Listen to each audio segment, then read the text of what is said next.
So boom, we are on to week 7. 2 weeks to go.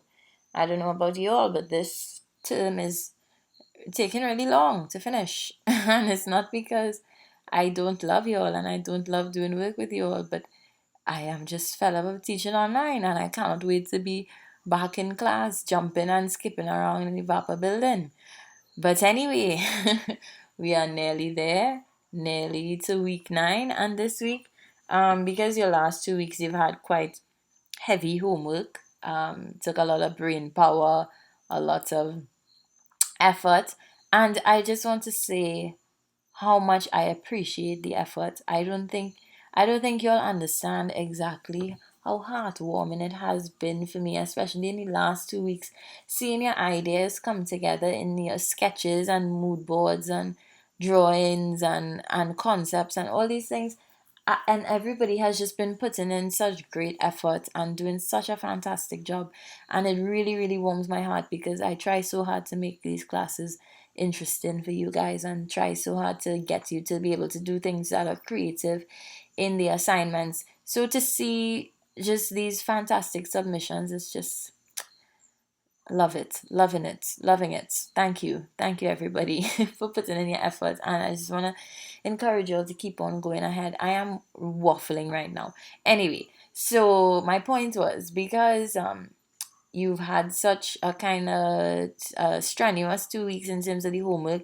This week we're gonna be learning a lot, but the homework is quite light.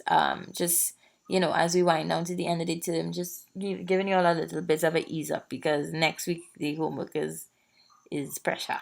Not really pressure, but it's a lot. So anyway, so this class is particularly interesting because we're going to be looking at the history of Steelpan and how it helps us to understand little details about the world in the ping pong. And the history of Steelpan, I think, really is quite relevant to what's going on in the world now in terms of protests and uprisings and things like that. So yeah, it's a lot of interesting stuff going on. Let me stop waffling and let's head straight into it. These transitions taking long, boy. So today we are going to, as I said, be looking at the history of Steelpan, and then we are applying what we know about the history to our reading of the Ping Pong by Errol Hill, which is the play we have been doing. If you don't know that by now, then that's really concerning. Right, let's head straight into it with the history of the Steelpan. So, first and foremost, the history of Steelpan is very, very closely linked to the history of Carnival. In many ways, they interlap and are quite the same because they came out of the same kind of cultural formation. So, if you don't know the history of Carnival, it all started when we had something called the settler population, which is where French people from France and from French islands like Martinique and Guadeloupe and St. Lucia. So these aristocrats, which is just another word for rich people, were invited to come and live in Trinidad, which was governed by, I would like to say, the British, but don't mark my words. At the time, so they were invited to come and live here, and they were given incentives. They were given land. Basically, the government was just like, "Yeah, well, Trinidad is lit, so you all should come and live here." And so they did, and they basically brought things with them. And one of the things was that they had a tradition of having masquerades right before Lent. So, of course, Lent is a period of fasting, and right before that, they would basically have these big parties where they'd eat a lot and party a lot in anticipation of those 40 days when there's basically, nothing going on. So, the upper class French people would have these masquerade balls, and because that was during slavery, the black people were not invited, they were not allowed. But what they would do is that they would look, they would observe, and then have their own version of a masquerade ball running parallel. So they would use whatever was at their disposal with their own live music, and they said, you know what, you all don't want us in your mass, we're gonna do our own mass. Um, and then, so that used to happen in like the slave quarters where they would live. And then after slavery was abolished, they celebrated basically in the streets with a masquerade. Um, so these celebrations developed into canboulay, which comes from the French can brûler, meaning cane burning. So basically, what canboulay is where they reenact the times from slavery when the cane fields would be set on fire. So that would either be that the slaves set it on fire deliberately as an act of vandalism, or they just catch a bushfire basically. So it was a stressful time because they had to try to harvest all the cane before it went bad, but it was also a celebratory time. So they used to come together and sing and dance as the harvest the cane all night and stuff like that. So right, so the canboulay then was a reenactment of these times when the cane would set on fire, and when they would have their parties to kind of take them through the harvesting process.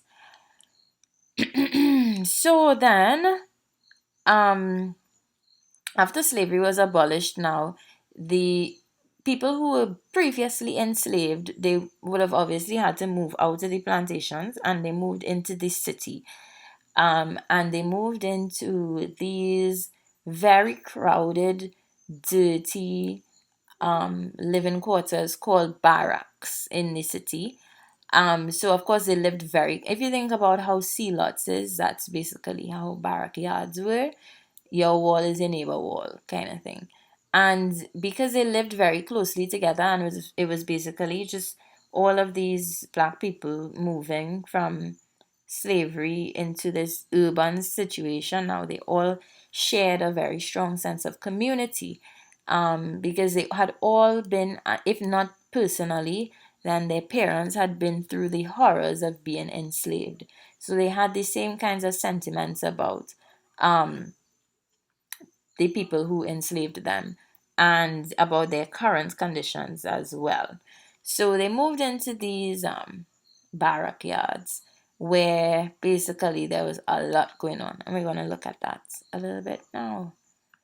Um, so in these areas, poverty was very high, of course, because after slavery, they couldn't find very many jobs. And of course, it was quite a racist system. So there were a lot of jobs that black people weren't allowed to work, even though they were in the majority. So these people then who lived in the barrack yards, and they were typically located right outside of the city, right in the city, right outside of the areas where the upper class people lived. And some common areas would have been East Dry River, Port of Spain, and Laventille as well. So these people came to be known as Jamets.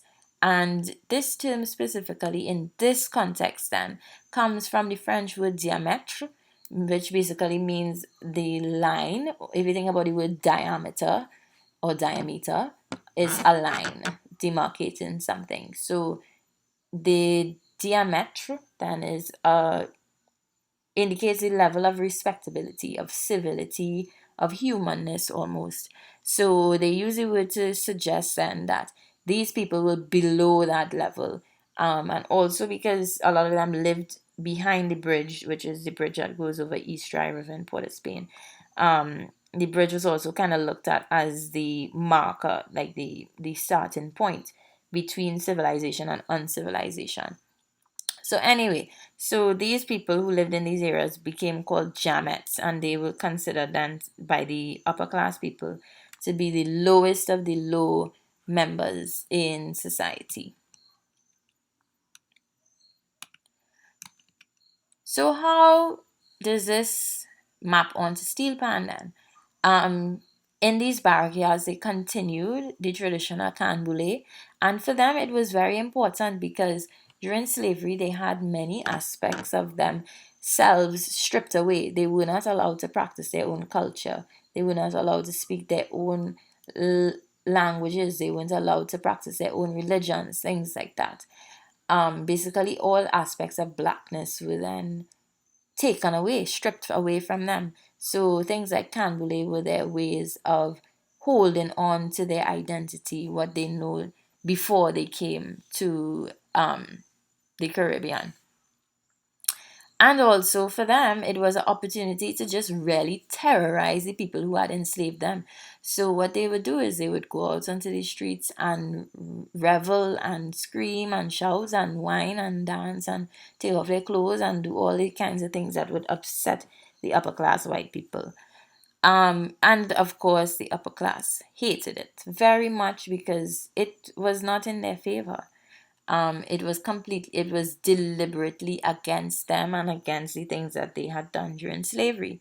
So they tried to find all kinds of ways to stop it, and in 1881, this came to a head with the Canboulay riots, which was basically where you had masqueraders and the law enforcement people, which would be the police officers, ending up in a riot, ending up um, in a face off, basically, because the police wanted to get rid of this practice of Canboulay. So, the first product of the Canboulay riots that led up to the creation of Steelpan was Tambu Bamboo. So, basically, what happened was after the riots, they put laws banning the use of African drums. So that was, of course, the colonial authorities. They attempt to suppress anything that was considered not European, and also to suppress and oppress these celebrations that the ex-enslaved people had. So they said you are not allowed to play African drums, and being the creative people that we are, they said, okay, well, we're gonna make noise with something else. Well, make music with something else. So they used pieces of bamboo of different lengths, and they came up with Tambu Bamboo. And I'm going to show you a video of what Tambu Bamboo is nowadays. But eventually they banned Tambu Bamboo as well.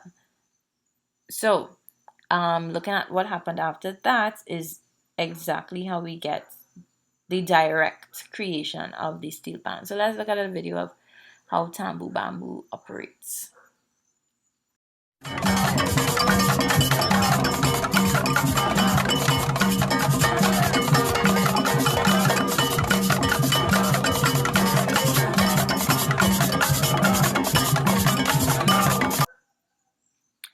Right, so now that Tambu Bamboo was banned,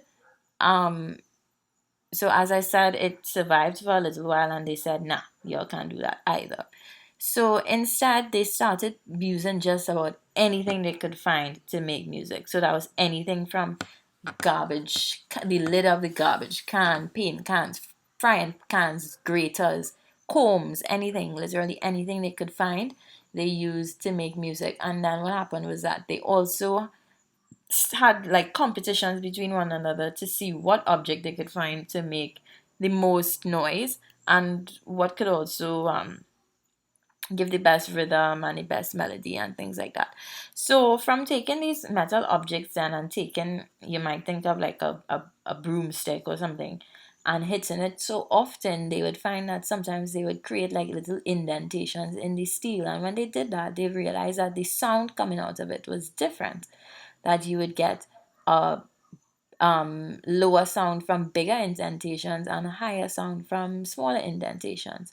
So what did they do? Of course, they experimented.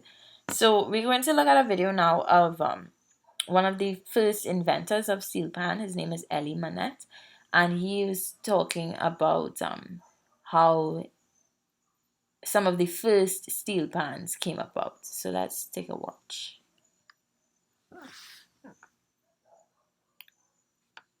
So I started from a little kid. I was playing trash can and buckets and paint tins, and we call it silly names, kettle drum and doo-doop and boom and all sorts of funny names they called them at the time. And it was, you know, the rhythm all the time. No kind of melodious song coming out of them except rhythmic patterns.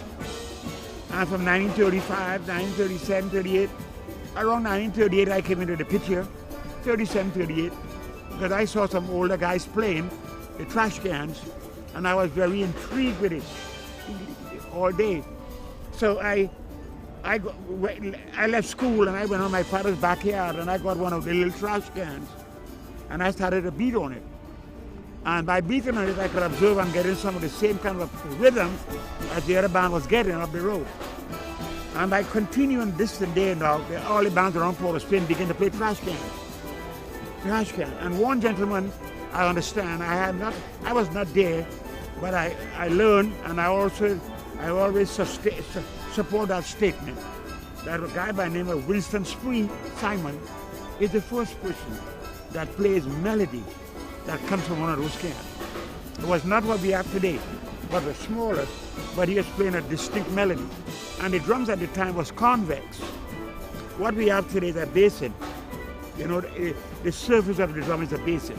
But before that basin, the drums would push them on side, push them up like this. And instead of looking at basin like this, it was like that. The top of the drum was surface, this kind of globe. And what they did at the time, I would do also. With that globe, we'll take boom handles and they will dent the top like that. And wherever you dent, you'll get a little song in there. Then I saw another guy playing a melody also on the same kind of a top.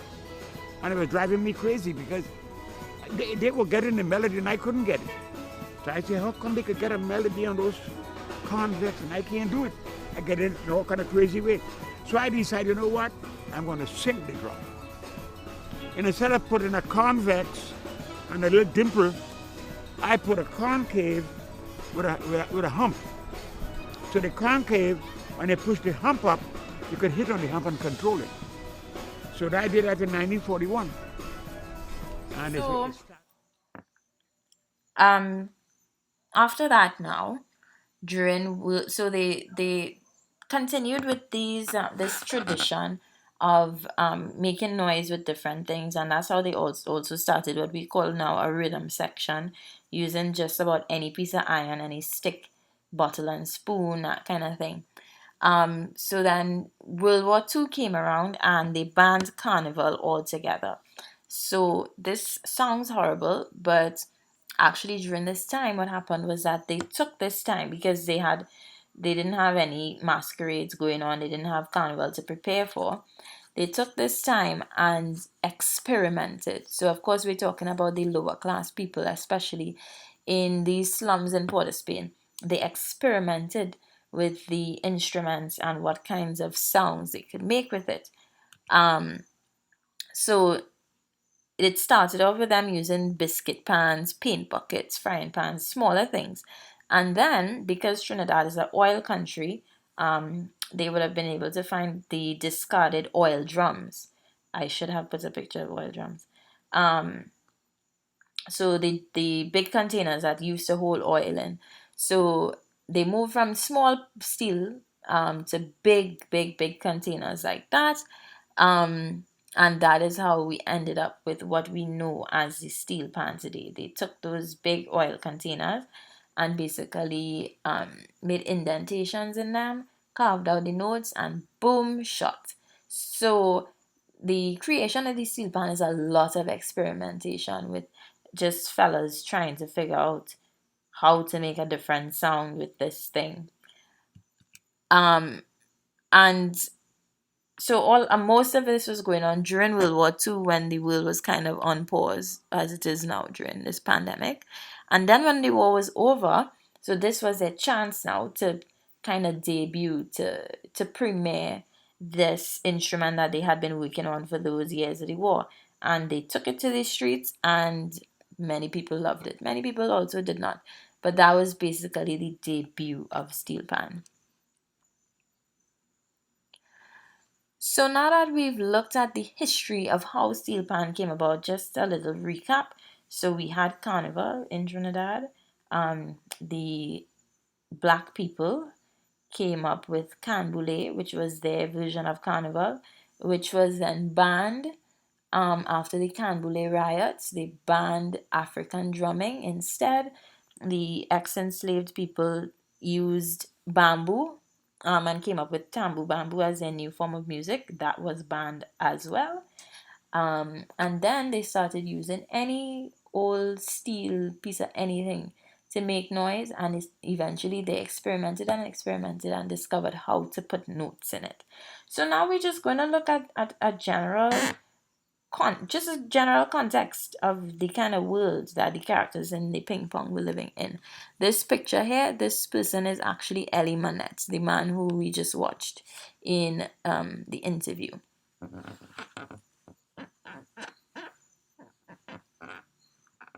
So, as I said, even after slavery, so you're thinking that they went through all these hundreds of years of being enslaved and whipped and chained, and then they had emancipation, so life was good. But that is far from the truth. After slavery, they found it difficult to have jobs. It was basically as though they were left to start a new life on their own without any sort of preparation.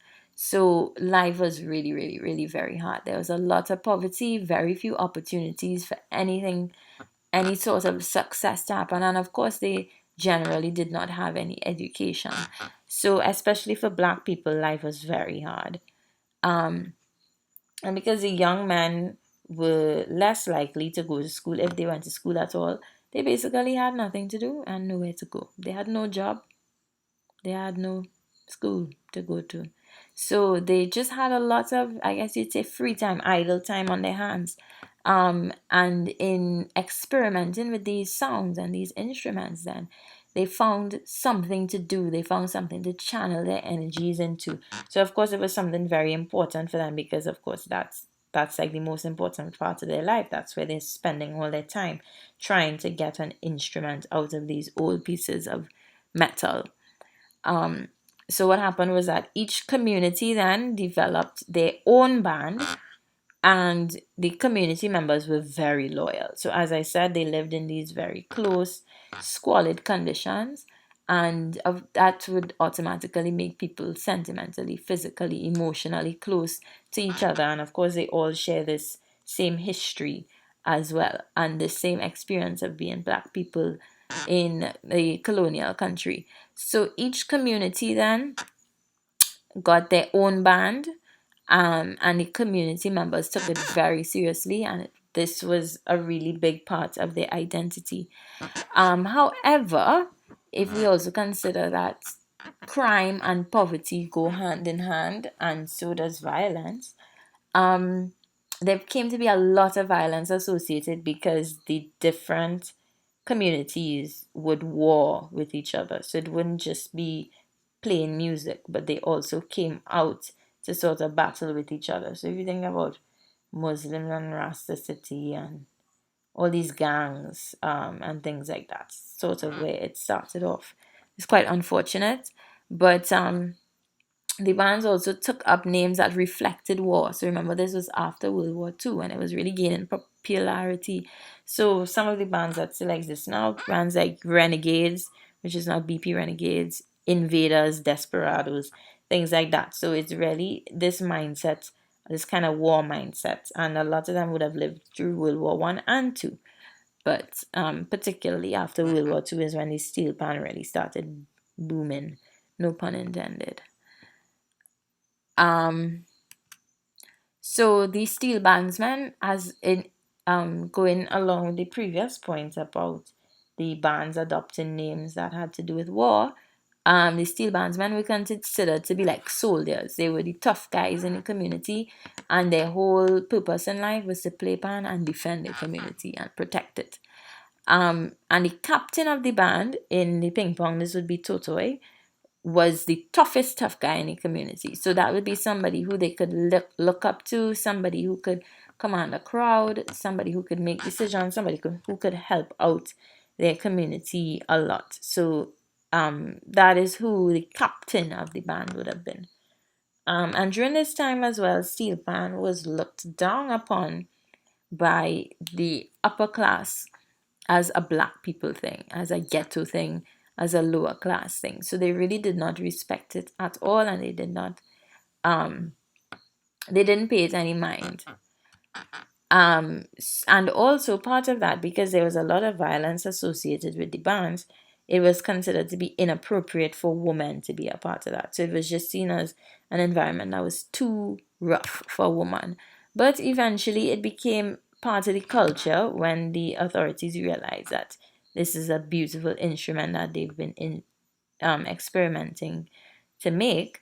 Um, it became accepted by general culture, and women were all now free to perform with steel bands. And what happened was, because women were more educated and they went to school and they had more knowledge of music and things like that, they were able to bring that to the table. They were able to add a different dimension to the steel band. Um, and for quite a few years, for quite a long time, pan music was, this is a completely unrelated point, but pan music was what they used to listen to on the road for carnival. So of course they used to have to be able to move with the pans. So they actually used to play the pan around their neck, up until around the 1950s, where they started putting pans on racks and trucks and things like that. Um, but yeah, so that was supposed to be the music accompanying the band. So the musicians would walk with the band, walk with their pan around their neck, as you see in this picture here.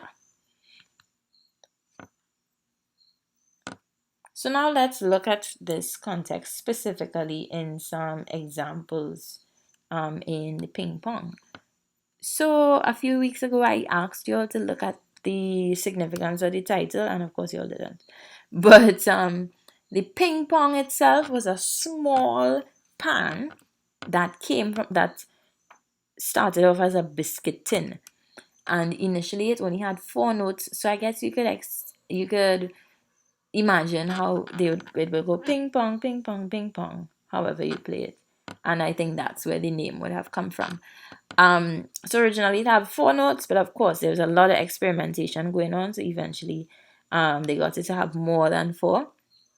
And this was basically the very first child, I guess you could say, on the evolution scale of pans. So this was the pan that would come before.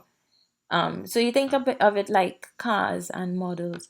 So the ping pong pan was what turned into the tenor or soprano pan, which is the main pan in a steel band to give the melody. So this is what an original ping pong would have looked like. So it's a biscuit tin with 4 indents in it. Then it would have turned into this. So they got about 14 notes in it. And now we have the modern day tenor or soprano pan with several notes, and it's chromed. And so you could just look at the evolution from ping pong to one pan to the next pan. So yeah, going straight into the script, where Toto says, well, so long says I, as captain of Canary Band, we in business with no noise. We out to beat pan and we know we good. Let who want to fight, fight. We keep into we self. So he is referring directly to the amount of violence that used to happen between the communities, and Toto is basically saying, you know what, I ain't not on that, I coming to play my pan, I ain't coming to fight with nobody. Let them other fellas fight. Which is exactly what was going on at that point in time. So then Buttered say, man, play a game and forget he's steel band or put easy money in your pocket now. I just only beat pan for a little amusement. I ain't expect to get no way with that. But with a little luck in poker or crap, I could pick up enough to buy a new javelin, boy. So you see the kind of life that they were living, or that Butters was living in particular. He had no sort of income, and they kind of survived by gambling alone. That's the only way they knew to make money. So then, on page 14, I believe it is, they're talking about somebody who is a journalist and wants to come to them to start an association of steel bands. So Butt says, so this your honor want we form an association, eh? And next thing he go want we pay subscription. And when I hear for myself, it's some sort of train you done and everybody go lost their job. So everybody looks at him kind of like, really now? And he says, he admits, though I never work a day in my life. So as I tell you, as I explained to you, the people in these yards, their opportunities were very limited. And a lot of these steel bands men just could not find any work whatsoever. So they got their income from these competitions. Um, and then a little bit later, you see Iron Man say, tell him he can't plat card. I don't know why he does play.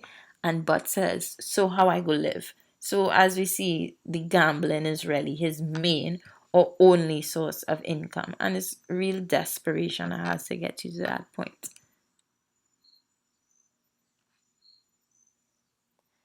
Right. And then Iron Man says on another page, what about he? Anybody could beat Boom. They have any fame in that, nah?